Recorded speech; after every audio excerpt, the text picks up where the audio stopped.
पूर्णमदः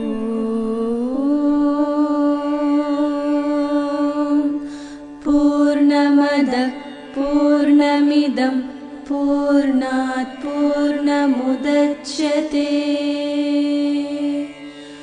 पूर्णस्य पूर्णमादाय पूर्णमेवावशिष्यते।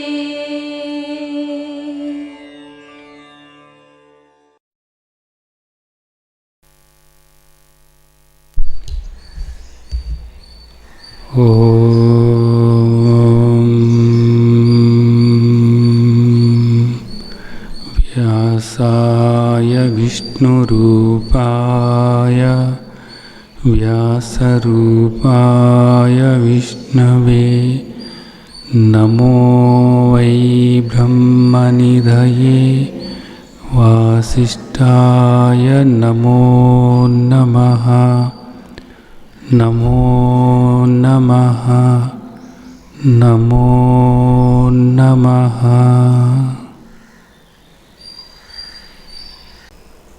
పదమూడవ అధ్యాయం క్షేత్రజ్ఞ విభాగ యోగం. మనం ఇప్పటివరకు 18 శ్లోకాలు మాట్లాడుకున్నాం. ఈరోజు 19వ శ్లోకం దగ్గర నుంచి అవగాహన చేసుకోబోతున్నాము. ఇక్కడ 19వ శ్లోకం దగ్గర నుంచి 23వ శ్లోకం వరకు ఈ శ్లోకాలు నిజానికి ఎంతో ముఖ్యమైనటువంటి శ్లోకాలు. మనకి ఎంతో వివరంగా తెలుసుకోవటానికి, ఇంకా సందేహాలు లేకుండా సాధనలో నిమగ్నం అవటానికి ఉపయోగపడేటటువంటి శ్లోకాలు. కాబట్టి శ్రద్ధగా అవగాహన చేసుకోవటానికి ప్రయత్నం చేద్దాం. ఈ శ్లోకాలు మాట్లాడుకోవటానికి ముందు 18వ శ్లోకంలో తండ్రి చెప్పింది ఒకసారి గుర్తు చేసుకుందాం. ఇతి క్షేత్రం తదా జ్ఞానం జ్ఞేయం చోక్తం సమాసతః మద్భక్త ఏతద్విజ్ఞాయ మద్భావాయోపపద్యతే. అంటే ఏం చెప్తున్నారు? ఇప్పటివరకు కూడా నీకు క్షేత్రము అంటే ఏమిటో చెప్పాను, క్షేత్రజ్ఞుడు అంటే ఏమిటో చెప్పాను. అలాగే క్షేత్రము ఏ విధంగా తయారైందో, క్షేత్రం అంటే ఏమిటో అన్నది నీకు వివరంగా కొంతవరకు తెలియచేశాను. అలాగే ఆ క్షేత్రం ఏ విధమైనటువంటి వికారాలు చెందుతుందో కూడా తెలియచేయటం అనేది జరిగింది. అయితే ఇప్పుడు నేను ఇంకా దాన్ని వివరంగా నీకు తెలియచేస్తున్నాను. వివరంగా నీకు ఎందుకు తెలియచేస్తున్నాను అంటే, దీన్ని నువ్వు ఇంకా వివరంగా తెలుసుకొని నా భావం పొందుతావు అనేది. అంటే ఇప్పుడు వరకు నువ్వు ఏ భావంతో ఉన్నావు? నేను దేహము అనే భావంతో ఉన్నావు. కానీ పరమాత్మ ఏమంటున్నారు? అన్ని క్షేత్రాల్లో ఉన్నటువంటి క్షేత్రజ్ఞుడను నేనే అంటున్నారు. నీవు ఇప్పుడు దాకా నువ్వు క్షేత్రమే అనుకున్నావు, కానీ నీవు క్షేత్రం కాదు, క్షేత్రజ్ఞుడవు. ఇది క్షేత్రము అని తెలుసుకుంటున్నటువంటి వాడు ఎవరైతే ఉన్నాడో వాడు క్షేత్రజ్ఞుడు. ఆ క్షేత్రజ్ఞుడు ఎవరో కాదు, పరమాత్మే. అన్ని క్షేత్రాల్లో ఉన్నటువంటి క్షేత్రజ్ఞుడు నేనే అనేది కదా చెప్పారు. కాబట్టి ఈ విషయాన్ని అవగాహన చేసుకుని క్షేత్రజ్ఞుడుగా నువ్వు ఏ విధంగా ఉన్నావు అనేది సరైన అవగాహనతో నిరంతరము కూడా నిన్ను నీవు తెలుసుకుని నీవుగా ఉండాల్సి ఉంటుంది. నిరంతరము కూడా క్షేత్రజ్ఞుడిగా ఉండటానికి ప్రయత్నం చేయాలి. ఇప్పటివరకు క్షేత్రంగా ఉంటున్నావు, కానీ నువ్వు క్షేత్రం కాదు. క్షేత్రము వికారాలు చెందేటటువంటిది, మారేటటువంటిది, మరణించేటటువంటిది. కాబట్టి నీవు నిత్యమైనటువంటి వాడివి, సత్యమైనటువంటి వాడివి, నీవు గుణాలకు అతీతమైన వాడివి, ఆనంద స్వరూపం. కాబట్టి నీవు క్షేత్రజ్ఞుడిగా ఉండాలి. అలా ఉండాలి అనుకున్నప్పుడు నీ స్వరూపము, నీవెలా ఉన్నావు అనేటటువంటిది, ఈ దేహంలో క్షేత్రజ్ఞుడమైనటువంటి నీవు ఎలా ఉన్నావు అనేటటువంటిది తెలుసుకుని ఇంకా అదే విధంగా ఉండటానికి ప్రయత్నం చేయాలంతే. ఈ క్షేత్రంలో ఉన్న క్షేత్రజ్ఞుడు నువ్వు. క్షేత్రజ్ఞుడిగా నువ్వు ఎప్పుడూ కూడా ఏ మార్పు కూడా పొందనటువంటి వాడివి. క్షేత్రాలు మారుతూ ఉన్నాయి. అలాగే ఈ క్షేత్రం అంటే ఈ దేహం క్షీణించిపోతూ ఉంది, నశించిపోతూ ఉంది. కానీ నీవు నాశనం కానటువంటి వాడివి.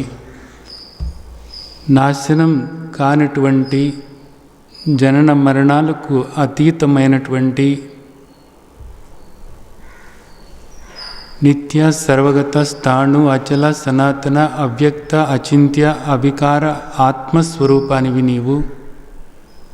ఆనంద స్వరూపానివి నీవు. అలాంటి ఆత్మస్వరూపమైనటువంటి నీవు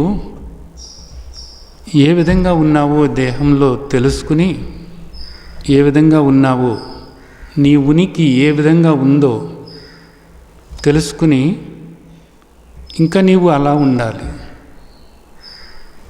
ఇలాగా ఉండటం కాదు, ఈ నాశనమయ్యేదానిలాగా ఉండటం కాదు,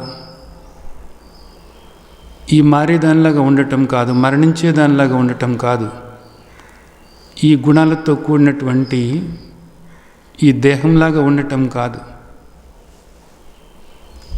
యథార్థమైనటువంటి ఆనంద స్వరూపమైనటువంటి నీవు నీవుగా ఉండాలి.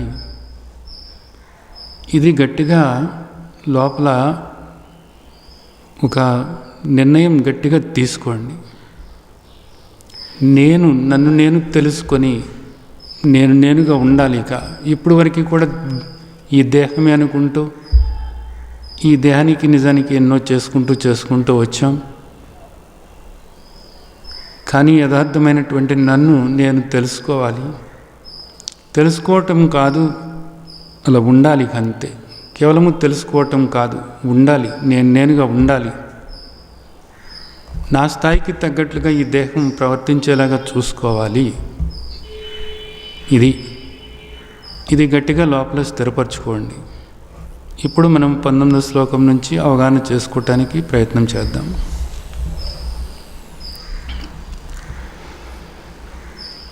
ప్రకృతిం పురుషం చైవ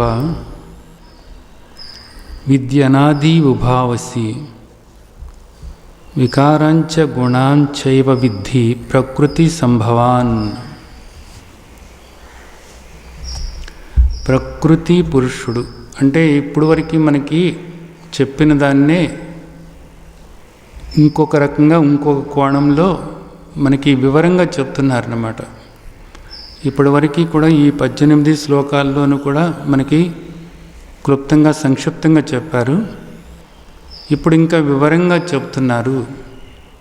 దీన్ని అవగాహన చేసుకున్నట్లయితే ఆయనతో నువ్వు ఏకమవుతావు, నిన్ను నువ్వు తెలుసుకుంటావు, నీవుగా ఉండగలుగుతావు అనేది మనకు తండ్రి చెప్పారు. కాబట్టి ఇప్పుడు ఇక్కడ ఏమంటున్నారు? ప్రకృతిం పురుషుడు అంటున్నారు. ఈ పురుష అన్న మాట దాని అర్థం ఏమిటి అంటే, క్షేత్రజ్ఞుడు అన్న మాటే పురుష అన్న మాటతో ఇక్కడ వాడుతున్నారన్నమాట. ప్రకృతి అంటే క్షేత్రము, ప్రకృతి పురుషుడు అంటే క్షేత్రము, క్షేత్రజ్ఞుడు. ఈ క్షేత్రము, క్షేత్రజ్ఞుడు అనేటటువంటివి ఎప్పటి నుంచి ఉంటున్నాయి? అసలు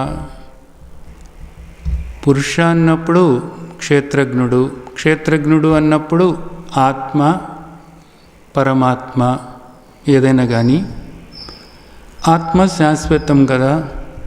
ఆత్మ శాశ్వతమైనప్పుడు ఎప్పటి నుంచో అనాది నుంచి కూడా ఆత్మ ఉన్నటువంటిదే. మరి ఈ ప్రకృతి ఎప్పుడు వచ్చినట్లు అంటే దానికి ఇక్కడ సమాధానం ఆయన చెప్తున్నారు. ఏమని చెప్తున్నారంటే, విద్య అనాది ఉభావసి అంటున్నారు. రెండూ కూడా ప్రకృతి పురుషుడు కూడా అనాది నుండి ఉన్నటువంటివి. అనాది అంటే ఆది లేకపోవటం, అంటే మొదలు అనేటటువంటిది లేదు. మొదలు లేనప్పుడు చివర కూడా లేదు. అంటే ఎప్పుడు ఉన్నటువంటిదే అంతే. ఎప్పుడు కూడా ఈ రెండు ఉన్నాయి అన్నమాట. ఉభావస్సి రెండు కూడా ప్రకృతి పురుషుడు అంటే క్షేత్రము ఉంది, క్షేత్రజ్ఞుడు ఉన్నారన్నమాట. అయితే ఇక్కడ క్షేత్రము అని అనకుండా ప్రకృతి అంటున్నారన్నమాట. ఈ ప్రకృతి అనేటటువంటిది మనం కొంత అవగాహన చేసుకుందాం ఏంటి అని. ప్రకృతి అంటే ఇది మాయ అంటారు, మూల ప్రకృతి అంటారు, మాయ అంటారు, శక్తి అంటారు అన్నమాట. ఈ శక్తి అనేటటువంటిది లేదా ఈ ప్రకృతి, ఈ మూల ప్రకృతి అనేటటువంటిది ఇది ఎలాంటిదంటే అవ్యక్తంగానూ ఉంటుంది, వ్యక్తమవుతూ ఉంటుంది అన్నమాట. శక్తి వ్యక్తమవుతూ ఉంటుంది, అవ్యక్తంగా కూడా ఉంటుందన్నమాట. శక్తి వ్యక్తమైతే పదార్థంగా కనపడుతుంది మనకు. ఈ కనపడేదంతా కూడా ఈ పదార్థము అంటారు. ఈ పంచభూతాలతో కూడినటువంటిది ఏదైతే ఉందో ఇదంతా కూడా పదార్థము అనబడుతుంది. ఈ పదార్థానికి కారణం ఏమిటంటే శక్తి. శక్తి వ్యక్తమైతే ఇదిగో ఈ పదార్థంలాగా కనపడుతుంది.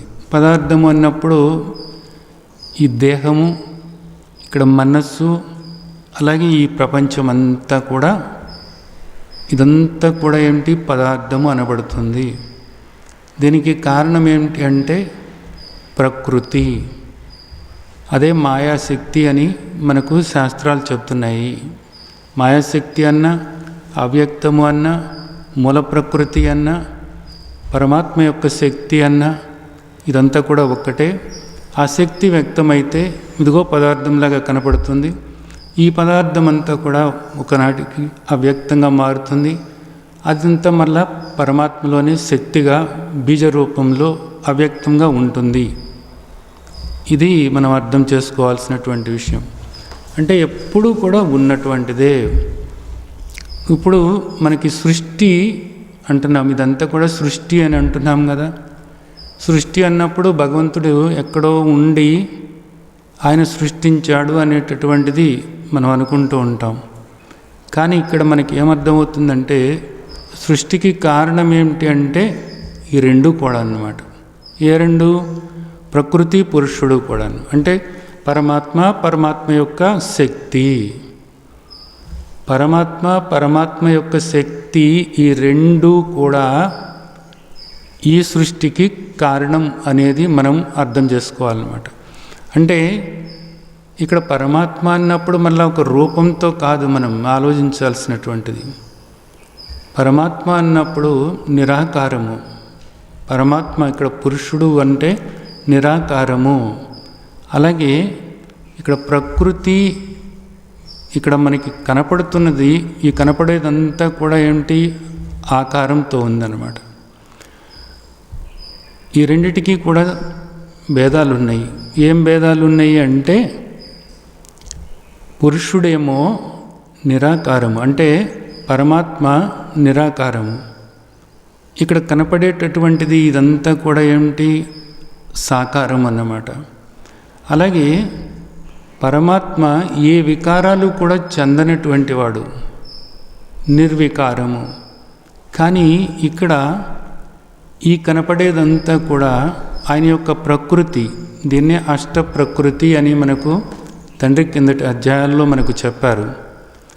ఇదంతా కూడా ఏంటి వికారాలు చెందేటటువంటిది, మారేటటువంటిది ఉంటుంది, పుడుతుంది, ఆ తర్వాత పెరుగుతుంది, మారుతుంది, అలాగే శిథిలమవుతుంది, నశిస్తుంది. ఈ మార్పులు చెందేటటువంటిది ఇదంతా కూడాను. అలాగే పరమాత్మ చైతన్య స్వరూపము. పరమాత్మ లేదా ఆత్మ చైతన్యము. మరి ఈ కనపడేదంతా ఏమిటి అంటే జడము. చైతన్యము అంటే ఏమిటి? తెలుసుకోవటము. చైతన్యము అంటే తెలుసుకోవటము, గ్రహించటము, గమనించటము. జ్ఞానము. మరి ఇదంతా ఏంటి? ఇది చైతన్యము కాదు, ఇది జడము. ఇది జడం అంటే ఏంటి? ఇది తెలుసుకోలేదు, ఇది గ్రహించలేదు. ఇది తెలుసుకోలేదు, ఇది గ్రహించలేదు, ఇది గమనించలేదు. ఇది ఇన్ని మార్పులు చెందుతుంది అనేటటువంటిది గమనించటానికి ఆత్మ ఉండాలి. ఆత్మ తెలుసుకునేటటువంటిది. ఇదంతా కూడా జడము, ఇది తెలియబడేటటువంటిది. ఇప్పుడు రెండు మనకు అర్థమవుతున్నాయి చూడండి.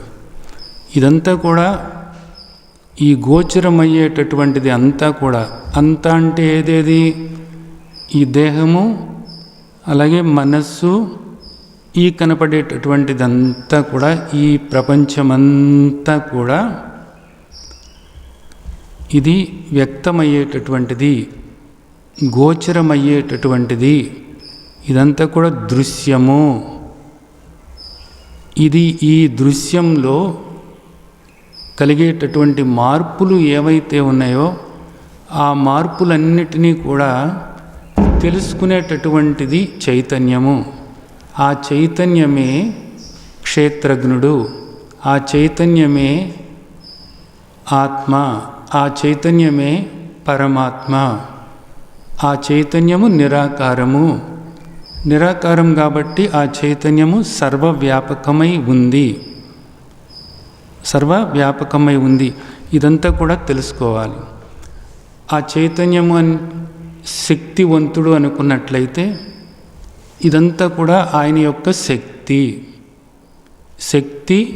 శక్తివంతుడు. అలాగే పరమాత్మ స్వరూపము అనుకున్నట్లయితే ఇదంతా కూడా పరమాత్మ యొక్క విభూతి అంటారన్నమాట. ఇదంతా కూడా విభూతి అంటారు. అలాగే పరమాత్మ చైతన్య స్వరూపం అనుకున్నప్పుడు ఇదంతా కూడా పరమాత్మ సత్యస్వరూపం అనుకున్నప్పుడు ఇదంతా కూడా ఏమిటంటే మిథ్య. ఈ కనపడేదంతా కూడా ఏదేది? ఈ దేహము, మనస్సు, ఇక్కడ కనపడేదంతా కూడా మిథ్య అనబడుతుంది. ఎందుకు ఇదంతా మిథ్య అనబడుతుంది అంటే దీని పాటికి దీనికి కనపడేటటువంటి దానికి నేను ఉన్నాను అనేటటువంటిది దీనికి తెలవదు. ఇది ఉంది అనేటటువంటిది తెలియచేయటానికి ఏది కావాలి? చైతన్యం కావాలి. చైతన్యము లేనప్పుడు ఇక్కడ కనపడేటటువంటి దానికి, నీ దేహం దగ్గర నుంచి, మనసు దగ్గర నుంచి కనపడేటటువంటి దానికి అసలు ఉనికి అనేటటువంటిది లేదు. ఎగ్జిస్టెన్స్ అంటారు. ఆ ఎగ్జిస్టెన్స్ అనేటటువంటిది లేనే లేదు. ఇది ఉంది అని చెప్పటానికి చైతన్యం కావాలి.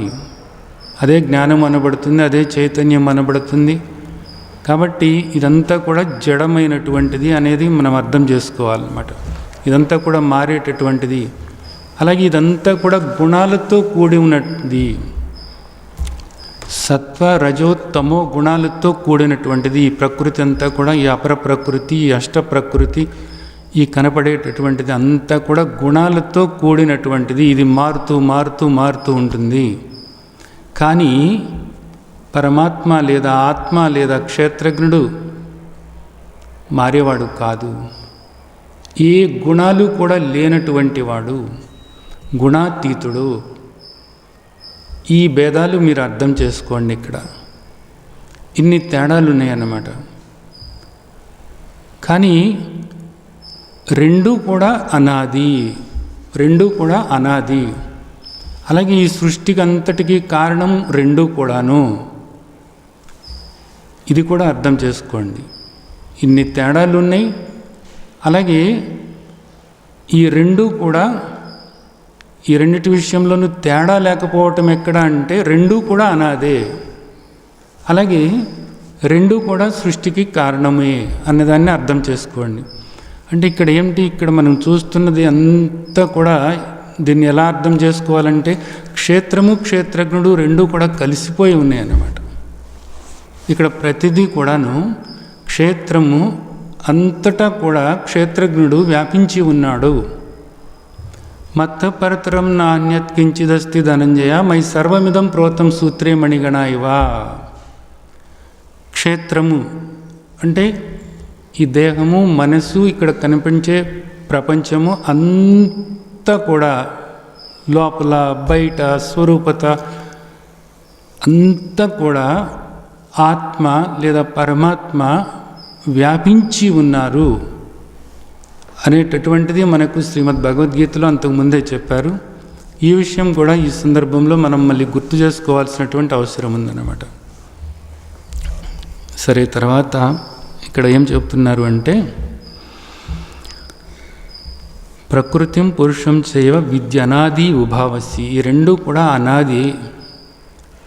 వికారాంచ గుణాంచైవ విద్ధి ప్రకృతి సంభవ అని అంటున్నారు అన్నమాట.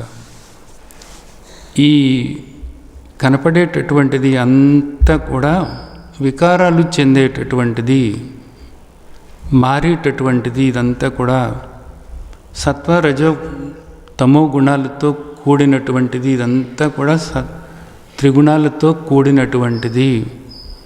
ఇదంతా కూడా, ఈ కనపడేదంతా కూడా ప్రకృతి నుండి వచ్చినటువంటిదే. ప్రకృతి అన్నప్పుడు పరమాత్మ యొక్క శక్తి అనేది మనం ఇందాక చెప్పుకున్నాం. దీన్నంతా కూడా అలా వచ్చినటువంటిదే. ఇదంతా కూడా పరమాత్మ నుండే వచ్చిందంటే ఇదేదో పరమాత్మకు వేరుగా ఉంది అని అనుకోబాకండి. పరమాత్మ నిరాకారం కాబట్టి పరమాత్మ సర్వవ్యాపకమై ఉన్నారు. పరమాత్మ యొక్క శక్తి వల్ల ఇది వ్యక్తమైంది. పరమాత్మ యొక్క శక్తి వల్ల ఇది వ్యక్తమైంది అనేదాన్ని ఇక్కడ అర్థం చేసుకోండి. అయితే ఇదంతా కూడా ఇలా ఉంది అని చెప్పటానికి మరలా చైతన్య స్వరూపమైనటువంటి ఆత్మే కావాలి, లేదా పరమాత్మ లేనప్పుడు ఇది ఉంది అని చెప్పడానికి కూడా కుదరదు. దీనికి ఒక అస్తిత్వం అంటూ కూడా లేనే లేదు. ఇది బాగా అర్థం చేసుకోండి. అలాగే ఇక్కడ మీకు ఒక చిన్న ఉదాహరణ నేను చెప్తాను. ఇప్పుడు మనకి ఫ్యాన్ ఉంది. ఫ్యాను తిరగాలి అని అన్నప్పుడు మనకి కరెంటు కావాలి. కరెంటు, ఫ్యాను రెండు ఉన్నప్పుడే మనం ఇక్కడ చల్లగాలిని మనం ఆస్వాదించడానికి వీలవుతుంది. ఒట్టి ఫ్యాను పెట్టుకున్నప్పుడు దానివల్ల మనకి ఏ ప్రయోజనము కూడా ఉండదు. కరెంటు ఉన్నప్పుడు మాత్రమే ఫ్యాను పనిచేస్తుంది. అలాగే ఈ దేహంలో ఆత్మ ఉండటం వల్ల, ఈ దేహంలో అంటే ఏదో ఒక్క దగ్గర ఉంది అనుకోబాకండి, ప్రతి కణంలోనూ కూడా అన్నమాట. ప్రతి కణము కూడా జీవంతో ఉంది అంటే ఆ జీవం ఏదో కాదు, ఆత్మే అనేది అర్థం చేసుకోవాలి. కాబట్టి దేహంలో ప్రతి కణంలోనూ కూడా వ్యాపించి ఉన్నటువంటి ఆత్మ వల్లనే ఈ దేహం ఈ విధంగా ఇక్కడ జీవంతో తొణికిసలాడుతూ ఉంది. అలాగే ఇక్కడ ఇవన్నీ కూడా తెలుసుకోవటానికి కారణం ఏదైతే, నేను అన్నీ తెలుసుకుంటున్నాను, నాకు అన్నీ తెలుస్తున్నాయి, అన్నీ వినపడుతున్నాయి, అన్నీ కనపడుతున్నాయి, అన్నీ నాకు స్పర్శ తెలుస్తుంది, అన్నిటి రుచి తెలుస్తుంది అని నువ్వు అంటూ ఉంటావు కదా. వాటన్నిటికీ కారణం ఏమిటి అంటే ఆత్మ లేదా పరమాత్మే. ఆత్మ లేదా పరమాత్మ లేనప్పుడు లేకపోవటం అనేది ఉండదు, ఎప్పుడు కూడా ఉంటుంది. లేనప్పుడు ఇవన్నీ తెలుసుకోవటం అనేది కుదరదు. ఇది మారుతూ ఉండొచ్చు కానీ ఆత్మ ఎప్పుడు కూడా మారినటువంటిది, ఆత్మ సత్యమైనటువంటిది, ఇది మారేటటువంటిది, ఇది అనిత్యమైనటువంటిది. కాబట్టి ఇక్కడ ఏమంటున్నారు, ఇదంతా కూడా వికారాలు చెందేటటువంటిది, ఇదంతా కూడా ప్రకృతి నుండి వచ్చినటువంటిది. విద్ధి అన్న మాట ఇక్కడ వచ్చింది మనకు. ఇది తెలుసుకో అంటున్నారు అన్నమాట. ఇప్పుడు ఇదంతా కూడా అనిత్యమైనటువంటిది, మారేటటువంటిది, గుణాలతో కూడినటువంటిది, వికారాలు చెందేటటువంటిది, ఇదంతా ఆకారంతో కూడినటువంటిది, ఇదంతా జడమైనటువంటిది. దీనికి ఆధారమైన క్షేత్రజ్ఞుడను నేను. ఇది క్షేత్రం అని తెలుసుకుంటున్నావు కదా, ఇదంతా క్షేత్రం అని తెలుసుకుంటున్నావు కదా, ఇదంతా మారుతుంది అని తెలుసుకుంటున్నావు కదా, ఇదంతా మారుతుంది కదా, మారుతుందని తెలుస్తుంది కదా, ఈ దేహం మారుతుంది అని తెలుస్తుంది కదా, ఈ మనస్సు మారుతుంది అని తెలుస్తుంది కదా. తెలుసుకుంటున్నటువంటి నీవు క్షేత్రజ్ఞుడు, తెలుసుకుంటున్నటువంటి నీవు ఆత్మ, అలా తెలుసుకుంటున్నటువంటి నీవు పరమాత్మ, అలా తెలుసుకుంటున్నటువంటి నీవు మారేవాడివి కాదు, నీవు మారేవాడివి కాదు. ఇక్కడ ఈ పదం ఒకటి గుర్తుంచుకోండి. విద్ధి అంటే అలా తెలుసుకోవటం. తెలుసుకుంటున్నావా లేదా? తెలుసుకుంటున్నటువంటి నీవు ఎలా ఉన్నావు? ఇదంతా ఎలాగైనా తెలుసుకుంటున్నాను అంటున్నావు. అలాగే ఇప్పుడు నీ కళ్ళు ఏం చూస్తున్నాయి అన్నది తెలుసుకుంటున్నావు, నీ చెవులు ఏమి వింటున్నది అన్నది తెలుసుకుంటున్నావు, నీవు ఏమి స్పర్శిస్తున్నావు అనేటటువంటిది, ఏం తాకుతున్నావు అనేటటువంటిది తెలుసుకుంటున్నావు. అలాగే ఏం తింటున్నావో దాని రుచి ఏమిటో తెలుసుకుంటున్నావు. ఇలా అన్నీ తెలుసుకుంటున్నావు కదా నువ్వు. అలాగే మనస్సులో ఆలోచనలు ఏమొస్తున్నాయో తెలుసుకుంటున్నావు, సుఖము దుఃఖము తెలుసుకుంటున్నావు, అలజడి ఆందోళన అశాంతి బాధ భయము ఆవేశము అన్నీ తెలుసుకుంటున్నావు. అవన్నీ కూడా తెలుసుకుంటున్నావు.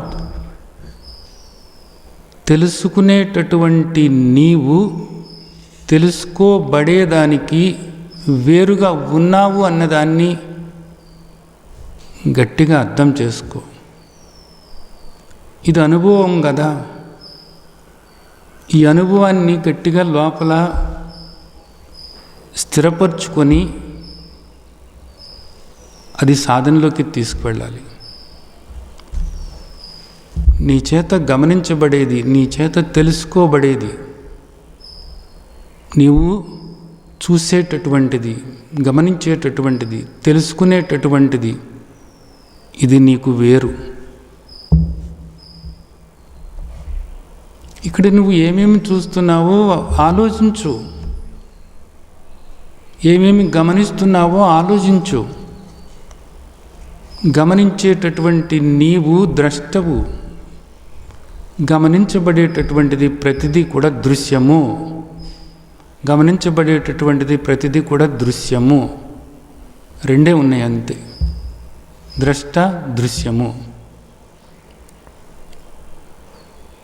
ఇప్పుడు నువ్వు దృశ్యంగా ఉంటున్నావు. ఇక్కడ తండ్రి ఏం చెప్తున్నారు? భగవాన్ వాచ, భగవంతుడు చెప్తున్నారు, దృశ్యంగా ఉండబాకు. దృశ్యం అనేది మారేది, అది నీకు దుఃఖాన్ని కలిగించేటటువంటిది, అది మాయా.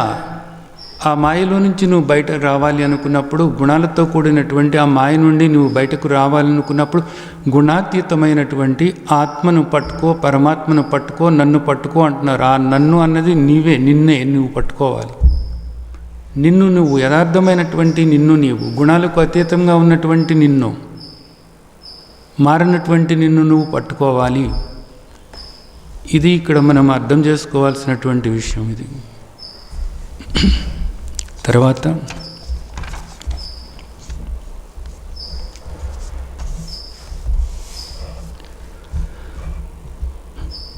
కార్యకరణ కర్తృత్వే హేతు ప్రకృతిరుచ్యతే, పురుష సుఖ దుఃఖానాం భోక్తృత్వే హేతురుచ్యతే.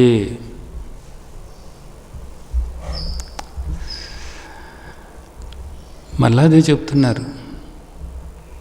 కార్యకరణ రెండు మాటలు చెప్పారు ఇక్కడ. ఇక్కడ కార్యము కరణము అన్నప్పుడు ఇవి రెండు కూడా మనం ఎలా అర్థం చేసుకోవాలంటే, కార్యము అంటే వ్యక్తమై కనిపించేటటువంటిది, కరణము అన్నప్పుడు కనిపించినటువంటిది. ఇక్కడ కనిపించేటటువంటిది ఏది, కనిపించినటువంటిది ఏది? కనిపించేటటువంటిది ఏది? ఈ జగత్తంతా కనపడుతుంది, ఈ ప్రపంచమంతా కనపడుతుంది, అలాగే ఈ దేహం కనపడుతుంది. మనస్సు కనపడటం లేదన్నమాట, అవ్యక్తంగానే ఉంది. మనస్సు కనపడటం లేదు. ఏటికి కనపడటం లేదు? మన పంచ జ్ఞానేంద్రియాలకు కనపడటం లేదు. అంటే దాన్ని మనం సూక్ష్మ శరీరంగా తీసుకున్నట్లయితే ఇదంతా కూడా ఏమిటి? స్థూలమైనటువంటిది. ఇది స్థూల శరీరము. ఈ స్థూల శరీరము, ఈ సూక్ష్మ శరీరము, ఈ రెండు కూడా ఉన్నాయి కదా ఇక్కడ. స్థూల శరీరము, అలాగే లోపల సూక్ష్మ శరీరము, మనస్సు, దానితో పాటు దానికి సంబంధమైనటువంటి ఇంద్రియాలకు సంబంధమైనటువంటి వాసనలు, ఇవన్నీ కూడా కూడి మనం ఏమంటున్నాము, దాన్ని సూక్ష్మ శరీరము అంటున్నాము. ఈ రెండూ కూడా కార్యకరణ కర్తృత్వే హేతు ప్రకృతి రుచ్యతే.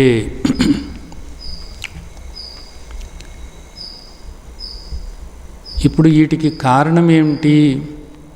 ఈ కనపడేటటువంటి దేహానికి, కనపడనటువంటి సూక్ష్మ దేహానికి, వీటికి కారణం ఎవరు, ఏమిటి అంటే ప్రకృతి రుచ్యతే అంటున్నారు. ప్రకృతే కారణము అనేది చెప్తున్నారు అన్నమాట. ఇక్కడ ప్రకృతిది పరమాత్మ యొక్క శక్తి. పరమాత్మలో అవ్యక్తంగా ఉన్నటువంటి ప్రకృతి మూలమాయ, అవ్యక్తము మూలమాయ ప్రకృతి ఏమిటిది? దేనికి కారణమవుతుంది ఆ ప్రకృతి అంటే ఈ కనిపించేటటువంటి ఈ స్థూల దేహానికి, అలాగే కనిపించినటువంటి సూక్ష్మదేహానికి, అంటే స్థూల సూక్ష్మ దేహాలకు, అంటే ఈ దేహానికి కారణం ఏమిటి అంటే, ఈ దేహం ఇలా ఉంది అంటే ఇప్పుడు దీనికి కారణం ఏమిటంటే ప్రకృతి. బాగానే ఉంది, ప్రకృతి వల్ల ఈ దేహం వచ్చింది. కానీ ఈ దేహంలో నేనున్నాను. నేను ఎవరు? క్షేత్రజ్ఞుడను. ఈ దేహమంతా కూడా క్షేత్రజ్ఞుడనైనటువంటి నేను ఉన్నాను. అయితే ఇప్పుడు దాకా నేనేమనుకుంటున్నాను? ఈ దేహం అనుకుంటున్నామన్నమాట.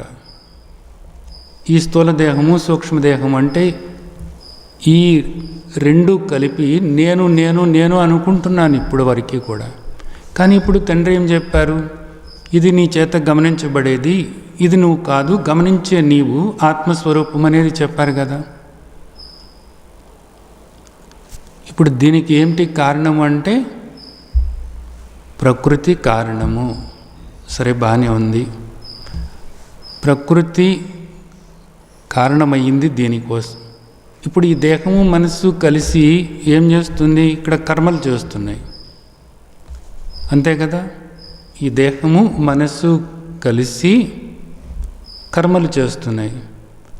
ఆ కర్మల వల్ల సుఖమో దుఃఖమో అనుభవించాల్సి వస్తుంది. అయితే ఈ అనుభవిస్తున్నది ఎవరు? సుఖం కానీ దుఃఖం కానీ ఇలాంటివన్నీ కూడా, మంచి కానీ చెడు కానీ, ఇవన్నీ కూడా అనుభవానికి తెచ్చుకుంటున్నది ఎవరు అనంటే పురుష సుఖ దుఃఖానాం భోక్తృత్వే హేతురుచ్యతే అంటున్నారు. హేతు అంటే కారణం. ఎవరు కారణము అంటే ఈ అనుభవిస్తున్నది ఎవరు? దేహానికి కారణమేమో ప్రకృతి. ఆ తర్వాత ఈ దేహమేమో ఇక్కడ కర్మలు చేస్తుంది. ఆ కర్మలు చేస్తున్నప్పుడు సుఖమో దుఃఖమో కలుగుతుంది. అలాగే అలజడి, ఆందోళన, ఇన్ని రకరకాలైనటువంటి వికారాలు ఉన్నాయి కదా. ఎన్నో వికారాలు లోపల కలుగుతూ ఉన్నాయి కదా. ఎన్నో మార్పులు దేహంలోనూ కలుగుతున్నాయి కదా. ఈ వికారాలన్నిటికీ, ఈ మార్పులన్నిటికీ, దేహంలో మార్పులు, తర్వాత మనస్సులో కలిగేటటువంటి మార్పులు, ఆనందం అవ్వచ్చు, దుఃఖం అవ్వచ్చు, సంతృప్తి అవ్వచ్చు, అసంతృప్తి అవ్వచ్చు, శాంతి అవ్వచ్చు, అశాంతి అవ్వచ్చు, అలజడి అవ్వచ్చు, ప్రశాంతత అవ్వచ్చు, ఏదైనప్పటికీ కూడాను మనసులో కలిగేటటువంటివి, అలాగే దేహంలో కలిగేటటువంటి మార్పులు, ఇవన్నీ కూడా అనుభవిస్తున్నది ఎవరు? పురుషుడు. ఏ పురుషుడు? లోపల ఉన్నటువంటి క్షేత్రజ్ఞుడు. ఈ క్షేత్రజ్ఞుడు ఎవరు? ఆత్మ. ఇదేమిటి? ఆత్మ వచ్చి కర్త కాదు, భోక్త కాదు అనేటటువంటిది గత అధ్యాయాల్లో చెప్పుకున్నాం కదా. మరి ఇప్పుడు ఇక్కడ అనుభవిస్తున్నది అంటున్నారేంటి అంటే, ఇక్కడ భోక్తృత్వే అన్న మాటకు అర్థం ఏమిటంటే, అనుభవించటము అంటే ఇక్కడ అర్థం గమనించటము, సాక్షిగా ఉండటము అన్నమాట. అంటే అనుభవానికి వస్తుంది. ఎవరికి అనుభవానికి వస్తుంది? నాకు అనుభవానికి వస్తుంది. ఏది అనుభవానికి వస్తుంది? సుఖంగా ఉంది. ఎక్కడ సుఖంగా ఉంది? మనసులో. ఆనందంగా ఉంది. ఎక్కడ ఆనందంగా ఉంది? మనసులో. బాధగా ఉంది. ఎక్కడ బాధగా ఉంది? మనస్సులో. ఇవన్నీ కూడా ఎవరికి అనుభవానికి వస్తున్నాయి? నాకు అనుభవానికి వస్తున్నాయి. నాకు అనుభవానికి వస్తున్నాయి. ఎవరు నేను? క్షేత్రజ్ఞుడను. ఎవరు నేను? ఆత్మస్వరూపాన్ని నేను. ఆత్మస్వరూపమైనటువంటి క్షేత్రజ్ఞుడనైనటువంటి నాకు అనుభవానికి వస్తున్నాయి ఇవన్నీ కూడాను. నాకు అనుభవానికి వస్తున్నాయి కాబట్టి ఇక్కడ ఏమన్నారు? భోక్తృత్వే హేతురుచ్యతే అన్నారు. ఈ అనుభవం పొందుతున్నది నేను, అంటే వీటిని గమనిస్తున్నది నేను, వీటికి సాక్షిగా ఉన్నది నేను. ఇవి నాకు వేరుగా ఉన్నాయి. నేను కేవలము కూడా గమనించేటటువంటి వాణ్ణి. ఇక్కడ నేను గమనించేవాణ్ణి. ఇక్కడ అనుభవించటం అన్నప్పుడు ఇక్కడ సరిగ్గా అర్థం చేసుకోవాలన్నమాట. అది ఒక విషయాన్ని ఎవరికైనా చెప్తున్నప్పుడు ఆ విషయం నీ అనుభవంలో ఉందా అంటారనమాట. అంటే అది నీకు తెలుసా అని. అది తెలుసండి, అది నాకు అది బాగానే అనుభవం అయింది. అక్కడ అది నేను గమనించాను, పూర్తిగా గమనించాను, అది నా అనుభవంలో ఉంది అంటారు కదా. అంటే ఏంటి? అది నేను గమనించాను అనేటటువంటిది అన్నమాట. దానికి నేను సాక్షిగా ఉన్నాను, నేను దాన్ని చూశాను అనేటటువంటిది ఇక్కడ ఈ అర్థం తీసుకోవాలన్నమాట. ఇక్కడ విడగొడుతున్నారు, మీకు అర్థమవుతుందో లేదా అంటే దృశ్యాన్ని ద్రష్టను విడగొడుతున్నారు, చైతన్యాన్ని జడాన్ని విడగొడుతున్నారు. ద్రష్ట పని చేయాలి, దృశ్యం పని చేసుకుపోతూ ఉంటుంది. దృశ్యము అంటే ఇదంతా, ఇది దీని పని చేసుకుంటూ ఉంది, ఇది చేసుకుంటుంది, ఇది ఏదో అనుభవించేది అనుభవిస్తుంది. నీవెప్పుడూ కూడా ద్రష్టవే, గుర్తుంచుకో. నీవెప్పుడు కూడా గమనించేవాడివే, నీవెప్పుడు కూడా సాక్షివే. అది నీ యొక్క యథార్థమైనటువంటి స్వరూపం. ఈ దేహంలో ఆత్మగా నువ్వు అలా ఉండాలి, అంతే. అదే నీ యొక్క యథార్థమైనటువంటి స్వరూపము, ద్రష్టగా ఉండటము. ఇవన్నీ కూడా తెలుసుకుంటూ ఉండటం, అంతే. సాక్షిగా తెలుసుకోవటం అన్నమాట. వాటిలో దూరిపోవటం కాదు, వాటితో మమేకమవటం కాదు, వాటిలో లయమైపోవటం కాదు, వాటికి వేరుగా ఉండి గమనిస్తూ ఉండటం, కేవలము గమనిస్తూ ఉండటం, కేవలము గమనిస్తూ ఉండటము. గమనిస్తున్నావా లేదా అనేటటువంటిది కూడా గమనిస్తూ ఉండటము. కేవలము గమనిస్తూ ఉన్నానా లేదా, ఉన్నానా లేదా, ఉన్నానా లేదా. ఇది ఇక్కడ మనకి ఈ శ్లోకంలో అర్థం చేసుకోవాల్సింది. ఒకవేళ అలా ఉండలేదనుకో ఏమవుతుంది? ఒకవేళ అలా ఉండకపోతే చెప్తున్నారు తర్వాత, పురుష ప్రకృతిస్థో హి భుంక్తే ప్రకృతిజాన్ గుణాన్ కారణం గుణసంగోస్య సదసద్యోని జన్మసు. ఏమని చెప్తున్నారు అంటే, పురుష ప్రకృతిస్థో హి భుంక్తే ప్రకృతిజాన్ గుణాన్. ఇక్కడ పురుషుడు ఇవన్నీ కూడా గుణాలకు సంబంధమైనటువంటివి, వీటితో నాకే సంబంధం లేదు. గుణేషు వర్తంతి, గుణేషు వర్తంతి, ఇంద్రియాణి ఇంద్రియాద్యేషు వర్తంతి, నైవ కించిత్ కరోమితి. నేనేం చేసేవాడిని కాదు, నేను కేవలము సాక్షిని, కేవలము సాక్షినై ఉన్నాను అని సాక్షిగా ఉండటం అన్నమాట. సాక్షిగా ఉండాలి.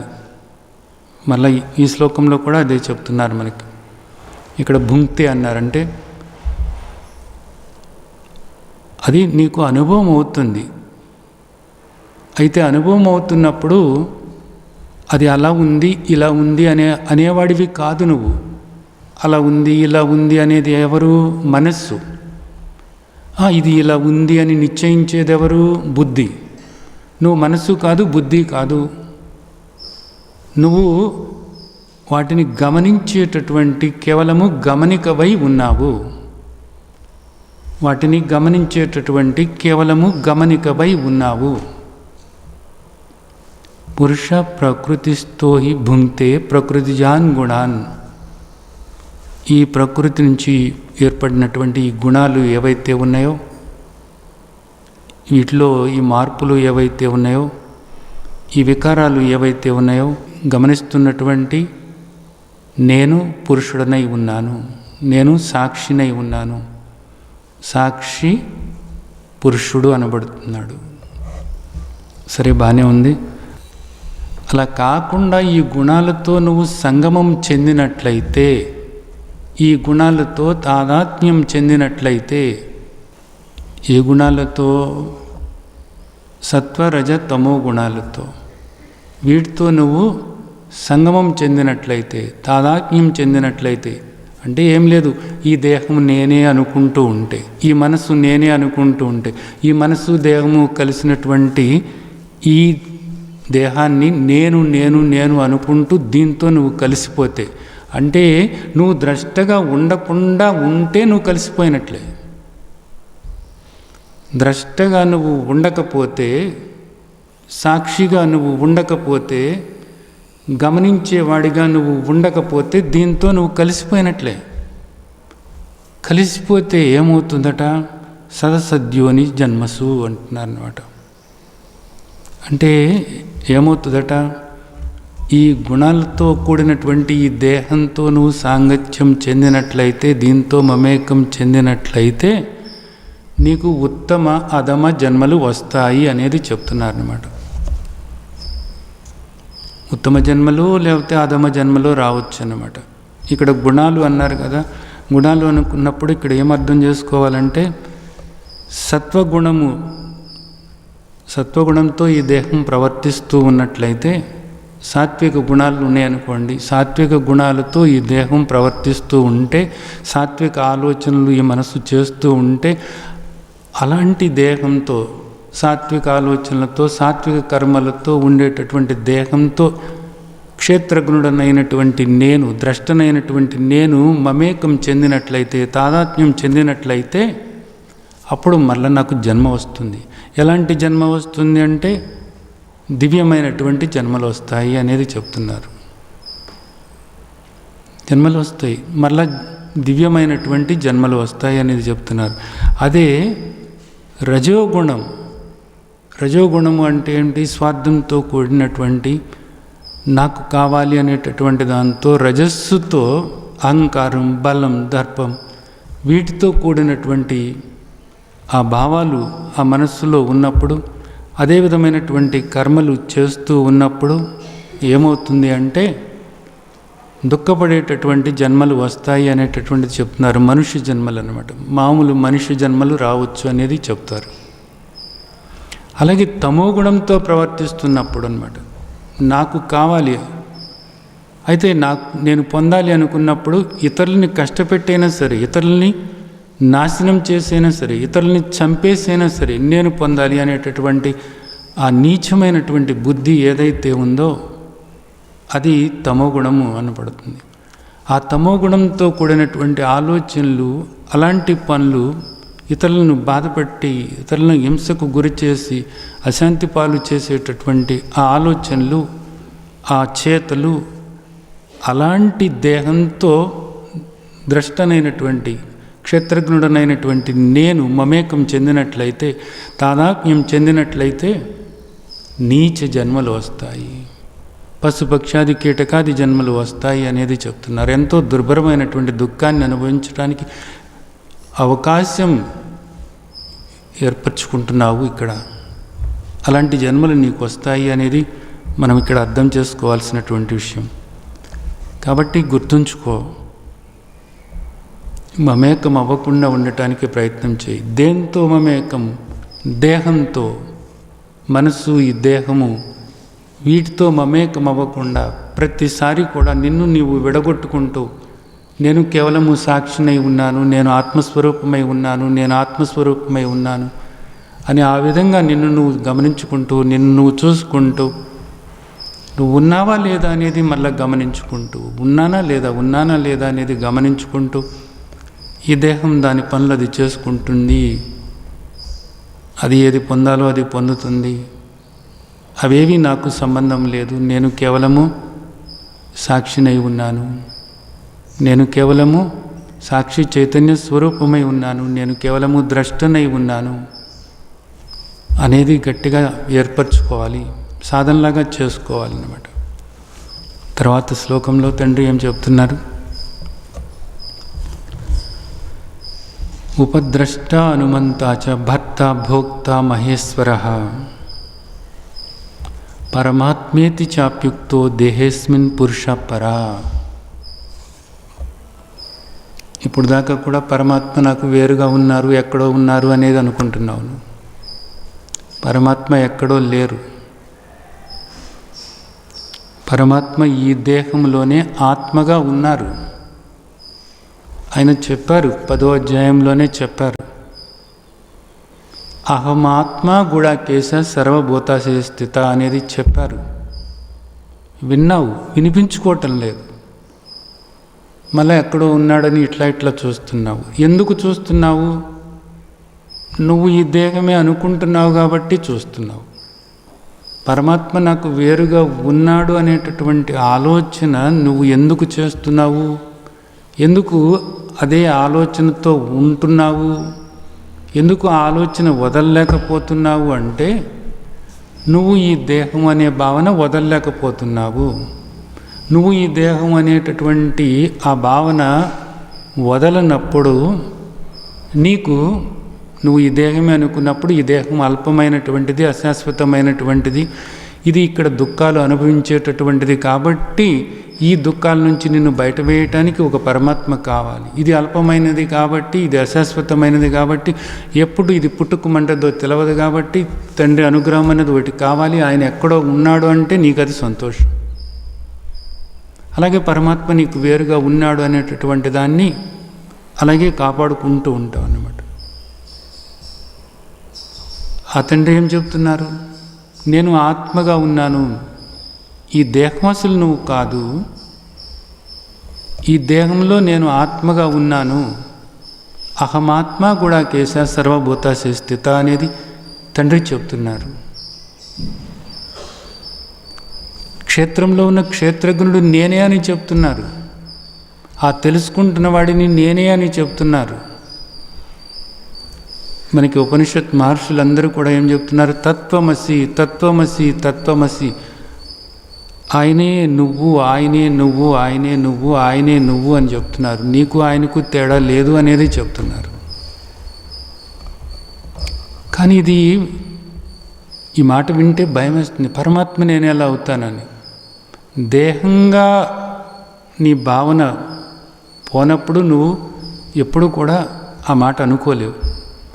అందుకోసమే మనకు తండ్రి 2వ అధ్యాయం దగ్గర నుంచి నెమ్మదిగా ఒక మార్పు చేసుకుంటూ తీసుకొస్తున్నారు. ఏ మార్పు? నువ్వు దేహం కాదు, ఇది అంతమైపోయేటటువంటి అంతవంత ఇమే దేహ నిత్యస్యోక్త శరీరణ అనాశినో అప్రమేశ్య తస్మాత్ యుద్ధస్వ భారత అని చెప్తున్నారు. నీవు దేహం కాదు, ఇది నాశనమైపోయేటటువంటిది. నీవు నిత్య సర్వగత స్థాణు అచల సనాతన అవ్యక్త అచింత్య అవికార ఆత్మస్వరూపానివి, ఆనంద స్వరూపానివి. నీవు కర్తవు కాదు, భోక్తవు కాదు. నీవు అమరుడవై ఉన్నావు, నీకు జనన మరణాలన్నవి లేనే లేవు అనేది ఇవన్నీ కూడా మనకు చెప్తూ ఆత్మగా నీవు ఉండటానికి ప్రయత్నం చేయాలి అనేటటువంటిది ఇన్ని అధ్యాయాల్లో కూడా అదే మనకు చెప్తున్నారు. అలాగే 10వ అధ్యాయంలో ఆ ఆత్మ ఎవరో కాదు, ఆ నేను అనుకుంటున్నటువంటి నీలో నేను అనే స్ఫురణ ఏదైతే ఉందో, ఆ ఆత్మ ఏదైతే ఉందో అది నేనే అనేటటువంటిది అక్కడ మళ్ళీ మనకు స్పష్టంగానే చెప్పేశారు. సర్వశిశాహం హృది సన్నివిష్టో అనేది చెప్పారు శ్రీమద్ భగవద్గీతలో. ఈశ్వర సర్వభూతానాం హృదయేశ అర్జున తిష్టతే అనేది చెప్పారు మనకు.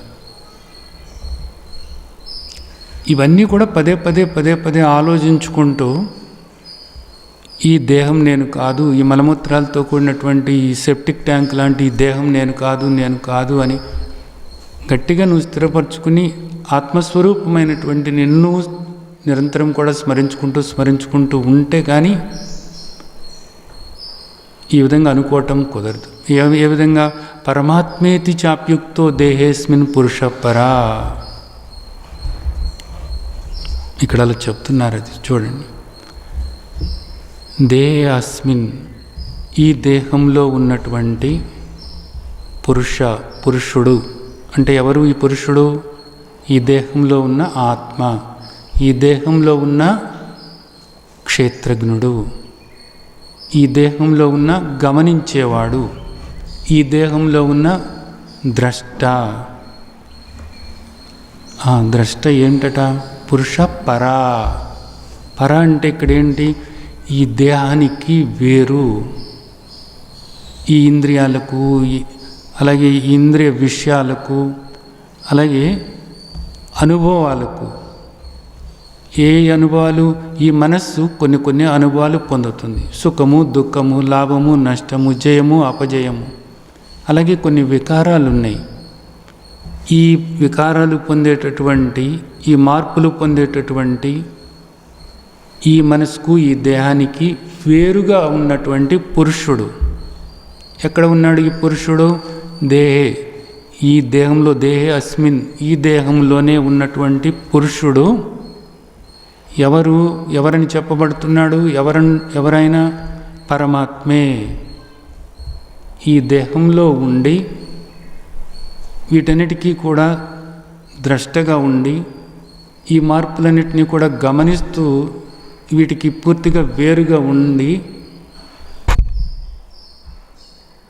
అవి వాటితో నాకే సంబంధము లేదు, నేను కేవలము సాక్షిని, నేను కేవలము ద్రష్టను, నేను కేవలము గమనికను అని వాటికి వేరుగా, వాటితో సంగమం లేకుండా ఉన్నటువంటి ఆత్మస్వరూపమైనటువంటి క్షేత్రజ్ఞుడమైనటువంటి ద్రష్టమైనటువంటి నీవు పరమాత్మ అనేది చెప్తున్నారు.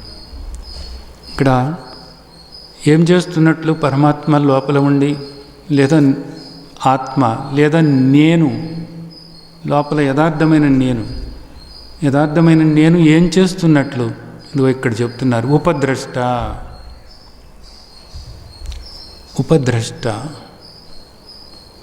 అంటే లోపలంతా కూడా వ్యాపించి అన్నమాట. మొత్తం దేహంలో ప్రతి కణంలోనూ కూడా వ్యాపించి, ఒక్క దగ్గర కాదు, తెలుస్తుంది. దేహంలో ఎక్కడ ఏది జరుగుతుందో తెలుస్తుంది.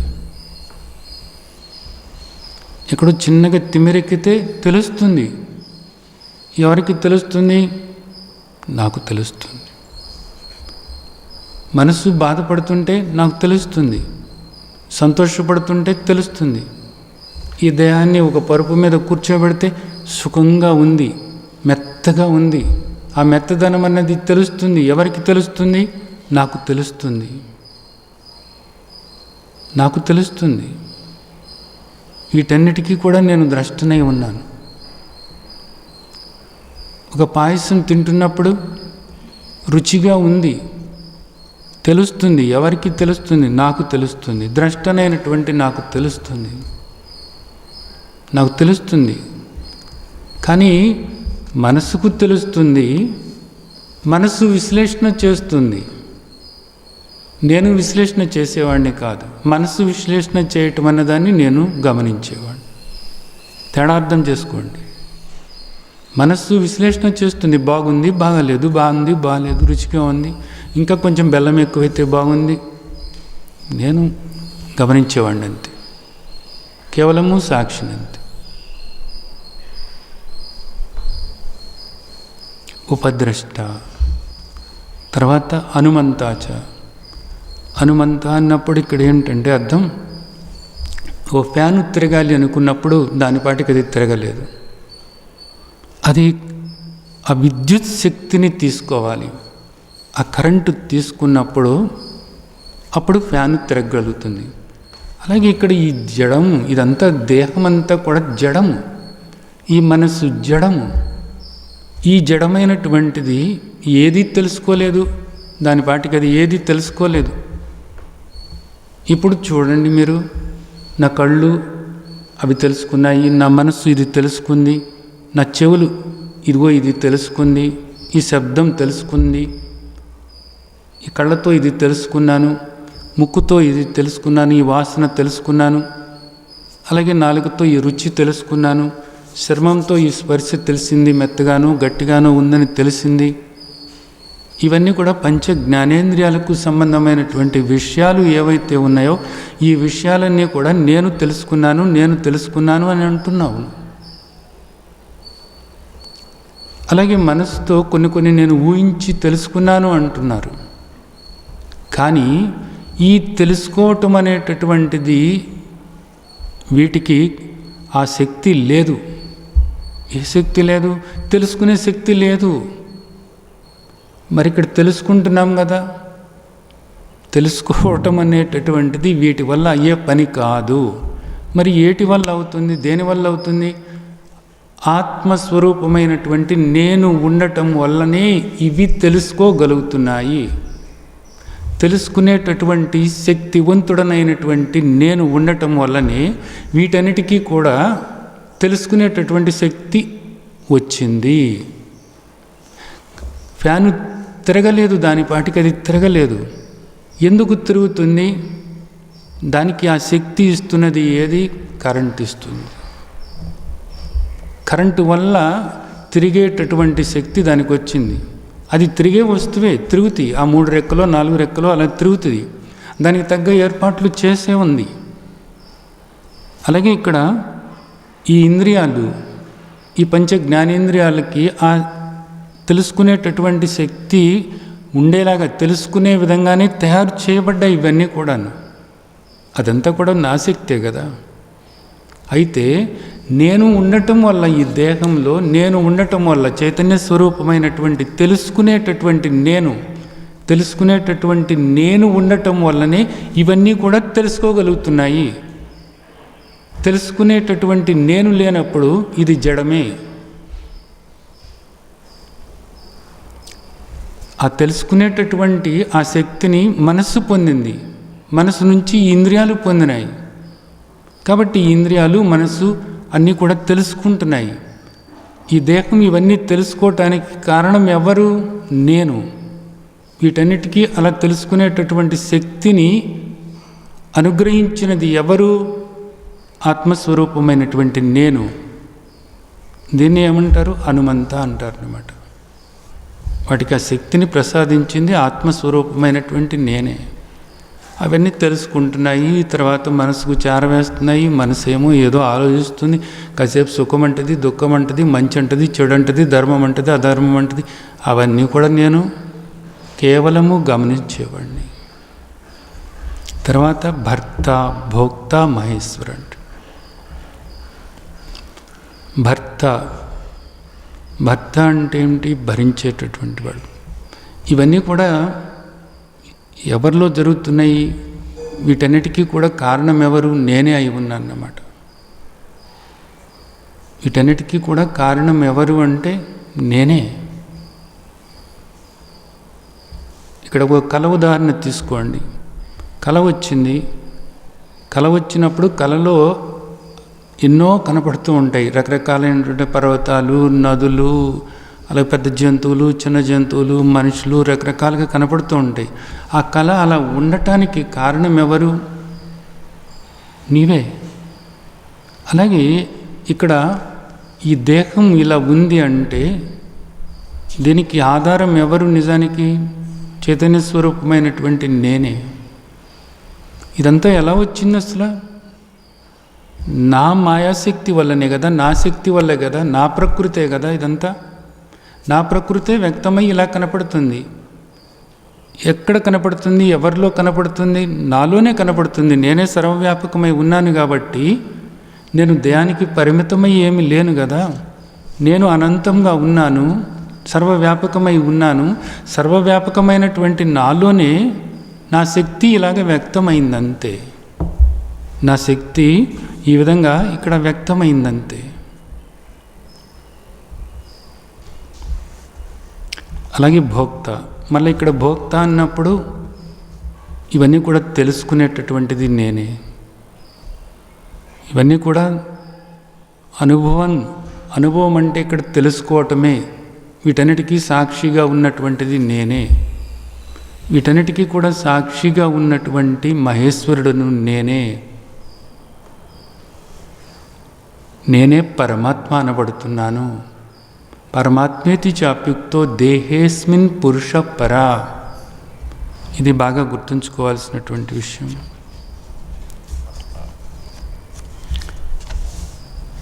ఇప్పుడు ద్రష్టగా మారాలి అంతే. ద్రష్టగా మారితే యథార్థమైనటువంటి నీవుగానే ఉంటావు. నీకు పరమాత్మకు తేడా లేదు అనేటటువంటి దాన్ని గ్రహించగలుగుతావు అంతే. తర్వాత శ్లోకం.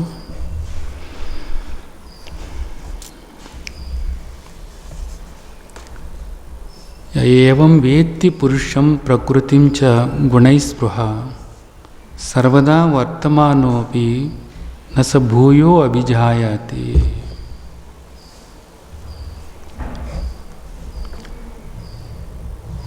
ఇక్కడ ఏం చెప్తున్నారంటే,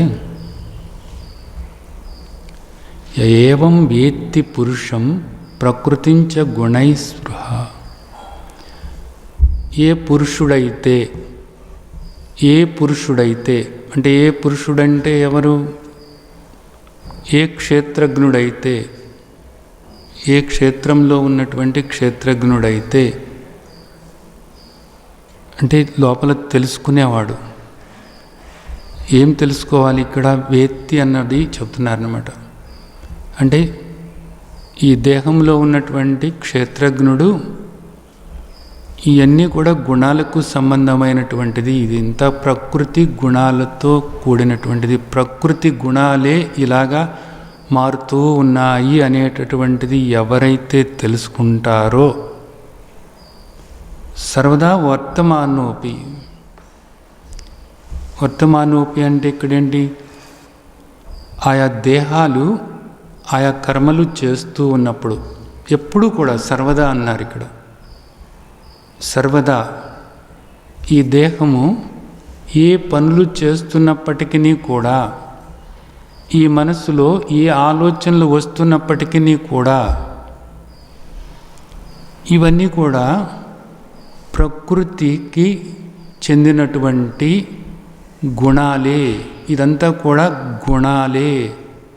ఈ పదార్థం అంతా కూడా గుణాలతో కూడి ఉన్నదే. ఈ గుణాలు మారేటటువంటివే. ఇవి వికారాలు చెందేటటువంటివే. ఇదంతా కూడా మారేదే, పోయేదే ఇదంతా కూడా అని ఈ మారేటటువంటి దాన్ని,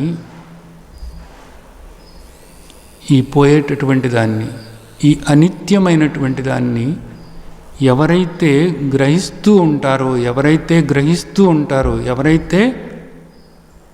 గమనిస్తూ ఉంటారో, ఎవరైతే ఈ మారేటటువంటి దానికి ద్రష్టగా ఉంటారో ఆ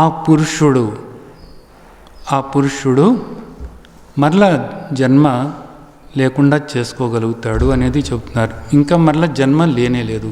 ఇది దాని యొక్క ఫలితం అన్నమాట. ఇది ఫలం. ఈ శ్లోకంలో మనకి ఫలాన్ని చెప్తున్నారు. మళ్ళీ జన్మ లేకుండా చేసుకోవాలి. జన్మ లేకుండా ఎలా చేసుకుంటావు? ఇదిగో ఇలాగా చేసుకుంటావు. ముందు నువ్వు దేహం కాదు, నువ్వు ఆత్మస్వరూపం అని తెలుసుకో. ఆత్మస్వరూపంగా నువ్వు దేహంలో ఎలా ఉన్నావు? సాక్షిగా ఉన్నావు, గమనికగా ఉన్నావు, ద్రష్టగా ఉన్నావు, తెలుసుకునేవాడిలాగా ఉన్నావు. అలా ఉంటూ ఉంటే ఈ తెలుసుకునేటటువంటి, తెలుసుకోబడేటటువంటి ఈ దేహము ఈ వికారాలు చెందుతుంది, ఈ మార్పులు చెందుతుంది. ఇవన్నీ కూడా గుణాలలో సంభవించేటటువంటి మార్పులే. నేను వాటికి కేవలము ద్రష్టను అని ఎవరైతే దీన్ని గ్రహించి అనుకోవటము కాదు, తెలుసుకోవటము కాదు, ఉండటము, అలా ఉండటం, అలా ఉన్నట్లయితే అప్పుడు నువ్వు ఈ జనన మరణ చక్రం నుంచి నువ్వు బయటపడతావు అన్నది అర్థం చేసుకోవాలి. యద్భావం తద్భవతి. ఇక్కడ భావం అన్నమాట గుర్తుంచుకోండి. ఇక్కడ నేను దేహము అనే భావనతో ఉంటే మళ్ళీ నీకు దేహమే వస్తుంది. నేను ఆత్మను అనేటటువంటి భావం ఉంటే నీవు ఆత్మగానే, అనంతంగానే, నీవుగానే సర్వవ్యాపకంగా ఏకంగా నువ్వు ఉంటావు. అంతే. ఇదంతా దేనివల్ల మనకు తెలుస్తుంది? జ్ఞానం వల్ల తెలుస్తుంది. ఎందుకు తెలుసుకోలేకపోతున్నారు? అజ్ఞానం వల్ల తెలుసుకోలేకపోతున్నారు. ఆ అజ్ఞానం అన్నది ఎలా పోతుంది? జ్ఞానబోధ వల్ల మాత్రమే పోతుంది. కేవలము ఈ జ్ఞానబోధ వల్ల మాత్రమే పోతుంది, మరి దేనివల్ల పోదు. ఇది తెలుసుకోకుండా, యథార్థమైనటువంటి నిన్ను నీవు తెలుసుకోకుండా నువ్వు తీర్థయాత్రలకు వెళ్ళినప్పటికీ కూడా, అలాగే ఎన్ని రకాలైనటువంటి యోగాలు ఆచరించినప్పటికీ కూడా, ఏమేం చేసినప్పటికీ కూడా నీ అజ్ఞానము పోనప్పుడు, నిన్ను నీవు తెలుసుకోనప్పుడు మళ్ళా జన్మలన్నవి తప్పవు. జన్మరాహిత్యం అనేటటువంటిది కేవలము నీ అజ్ఞానం పోవటం వల్ల మాత్రమే అది సాధ్యమవుతుంది. ఆ అజ్ఞానం అనేటటువంటిది జ్ఞానబోధ వల్ల మాత్రమే సాధ్యమవుతుంది. అలాగే జ్ఞానబోధ వింటే చాలదు, వినిపించుకోవాలి. నీవు ఆత్మస్వరూపమని తెలుసుకుంటే కాదు, ఆత్మస్వరూపంగా నిరంతరం కూడా ఆ విధంగా ఉండటానికి నువ్వు ప్రయత్నం చేయాలి. ద్రష్టగా ఉండటానికి ప్రయత్నం చేయాలి. అలాగే నీకు తగ్గట్లుగా ఈ దేహం కూడా నీ స్థాయికి తగ్గట్లుగా, నువ్వు ఆత్మస్వరూపం అన్నప్పుడు ఈ దేహం కూడా దాని స్థాయికి తగ్గట్లుగా శ్రీమద్ భగవద్గీతలో ఏదైతే మనకు తండ్రి చెప్పారో దానికి తగ్గట్లుగా ఈ దేహం ప్రవర్తించేలాగా చూసుకోవాలి. ఆలోచనలు, మాటలు, చేతలు కూడా ఆ విధంగా చేసుకుంటూ వెళ్ళినప్పుడు మరలా జన్మ లేకుండా చేసుకోవటానికి కుదురుతుంది. అలాగే ఇక్కడ నీవు ముక్తుడవు అనేటటువంటిది అనుభవపూర్వకంగా తెలుసుకోవటానికి వీలవుతుంది. నీవు ముక్తుడవు అనేటటువంటిది అనుభవపూర్వకంగా తెలుసుకోవటానికి వీలవుతుంది. ప్రతి ఒక్కరూ కూడా తెలుసుకోవచ్చు. ప్రతి ఒక్కరూ కూడా తెలుసుకోవచ్చు.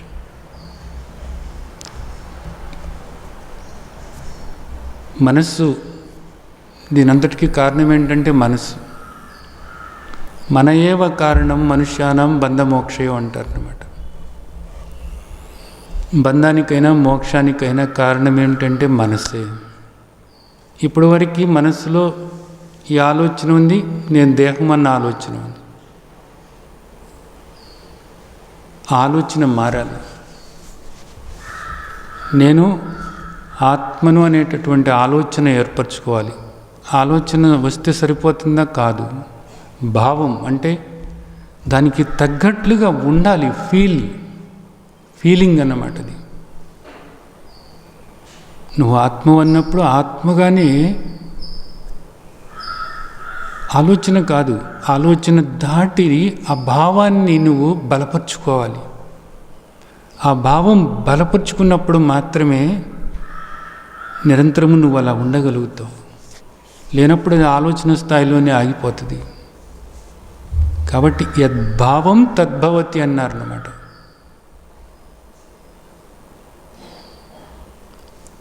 అంతేగాని అక్కడ ఆలోచన అనలేదు. ఇది ఆలోచన తద్భవతి అనలేదు, యద్భావం తద్భవతి అన్నారు. ఆలోచన నుంచి భావం నిరంతరము కూడా నువ్వు ఆత్మస్వరూపమే అన్నప్పుడు నీ స్థాయి ఏంటి, అసలు నువ్వేంటి, నువ్వెంతటి వాడివి, ఎట్టివాడివి, అలాంటి నువ్వు నిరంతరము కూడా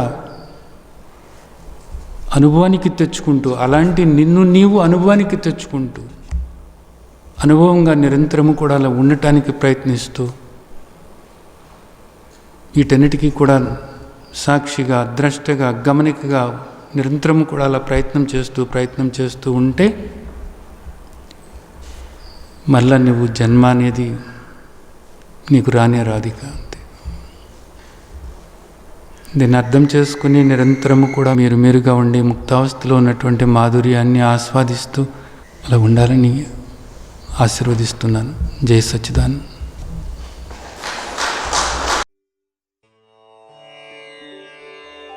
లోకా సమస్తా సుఖినో భవంతు. లోకా సమస్తా సుఖినో భవంతు. లోకా సమస్తా సుఖినో భవంతు.